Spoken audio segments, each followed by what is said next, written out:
Hi, എല്ലാവർക്കും സ്വാഗതം.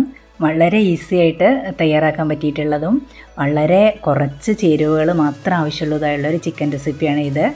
അപ്പോൾ ഇതിലേക്ക് ആവശ്യമുള്ളത് 1 കിലോ ചിക്കനാണ്. 1 കിലോ ചിക്കൻ കഴുകി നന്നായിട്ട് വെള്ളം വാർത്തെടുത്ത് വെച്ചിട്ടുള്ളതാണ് ഇത്.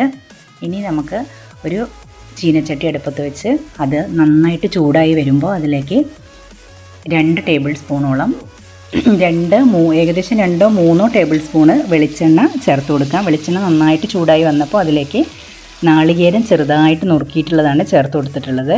ഇത് നന്നായിട്ടൊന്ന് വഴറ്റി കൊടുക്കുക. ഏകദേശം നന്നായി നാളികേരം മൊരിഞ്ഞു വരുമ്പോൾ അതിലേക്ക് ഒരു 5-6 പച്ചമുളക് ചെറുതായി നുറുക്കിയതാണ് ചേർത്ത് കൊടുത്തിട്ടുള്ളത്. ഇതും കൂടെ ചേർത്തിട്ട് നന്നായിട്ടൊന്ന് വഴറ്റി കൊടുക്കുക. ഇത് നന്നായി വഴന്നു വരുമ്പോൾ ഇതിലേക്ക് ഒരു 1.5 ടേബിൾ സ്പൂണോളം ഇഞ്ചി വെളുത്തുള്ളി ചതച്ചതും കൂടെ ചേർത്തിട്ട് വീണ്ടും ഒന്ന് നന്നായിട്ട് വഴറ്റി കൊടുക്കുക. ഇത് ഏകദേശം നന്നായിട്ടൊന്ന് വഴന്നു വരുമ്പോൾ ഇതിലേക്ക് ചേർക്കുന്നത് സവോളയാണ്. സവോള ഒരു 4 സവോള പൊടിയായിട്ട് നുറുക്കിയിട്ടുള്ളതാണ് ഇത്. അതും കൂടെ ചേർത്തിട്ട് നന്നായിട്ടൊന്ന് വഴറ്റി കൊടുക്കുക. അപ്പോൾ സവോള പെട്ടെന്ന് വഴന്ന് കിട്ടാൻ വേണ്ടിയിട്ട് നമ്മളതിലേക്ക് കുറച്ച് ഉപ്പ് ചേർത്ത് കൊടുത്തു കഴിഞ്ഞാൽ പെട്ടെന്ന് വഴന്ന് കിട്ടും. അപ്പോൾ കുറച്ച് ഉപ്പും കൂടെ ചേർത്തിട്ട് നന്നായിട്ടൊന്ന് വഴറ്റിയെടുക്കുക. ഇപ്പോൾ സവോള ഏകദേശം വഴന്ന് വന്നിട്ടുണ്ട്. ഇനി ഇതിലേക്ക് ആവശ്യത്തിന് മഞ്ഞൾപ്പൊടി, ഒരു ടീസ്പൂണ് മഞ്ഞൾപ്പൊടിയും 2 ടേബിൾ സ്പൂണോളം കാശ്മീരി മുളകുമാണ് ചേർക്കുന്നത്. ആവശ്യത്തിന് പച്ചമുളക് ചേർത്തിട്ടുണ്ട്, അപ്പോൾ അതുകൊണ്ട് കാശ്മീരി മുളകാണ് ചേർക്കുന്നത്. കാശ്മീരി മുളക് പൊടിയും ചേർത്തിട്ട് നന്നായിട്ട് മസാലയുടെ പച്ചമണം മാറണ വരെ ഒന്ന് വഴറ്റി കൊടുക്കുക.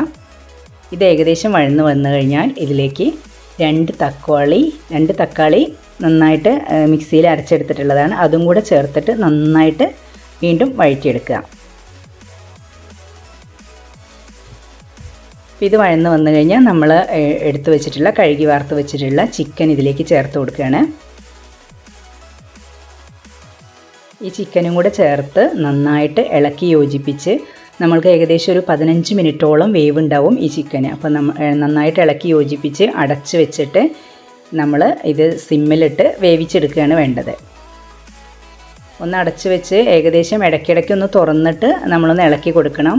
ഇങ്ങനെ തുറന്ന് വരുമ്പോൾ ഇതിന്ന് വെള്ളം ഇറങ്ങി വന്നിട്ടുണ്ടാവും. ഇടയ്ക്ക് ഇപ്പോൾ ചിക്കനിൽ കുറച്ച് വെള്ളമൊക്കെ ഇറങ്ങി വന്നിട്ടുണ്ട്. വീണ്ടും നമ്മൾ ഇളക്കി യോജിപ്പിച്ച് നന്നായിട്ട് ഡ്രൈ ആക്കിയിട്ട് എടുക്കുകയാണ് ചെയ്യുന്നത്. അപ്പോൾ ഇതിലേക്ക് ആവശ്യത്തിന് കറിവേപ്പിലയും കൂടെ ചേർത്തിട്ടുണ്ട്. ഇനി വേണമെങ്കിൽ നമുക്ക് കുറച്ച് തീ കൂട്ടി വെച്ച് ഇതൊന്ന് ഡ്രൈ ആക്കി എടുക്കാവുന്നതാണ്. ഇതിപ്പോൾ ഏകദേശം ഒരു 15 മിനിറ്റ് ആയിട്ടുണ്ട്. അതിലിടയ്ക്ക് ഞാൻ 2-3 തവണ ഇളക്കി കൊടുത്തിരുന്നു. അപ്പോൾ ഏകദേശം ചിക്കൻ ഡ്രൈ ആയി വന്നിട്ടുണ്ട്. അപ്പോൾ നമ്മുടെ ഇതാണ് ഏറ്റവും ഈസി ആയിട്ടുള്ളൊരു ചിക്കൻ റെസിപ്പിയാണ്. ഇഷ്ടമായിച്ചാൽ വീഡിയോ ഷെയർ ചെയ്യാൻ മറക്കരുത്.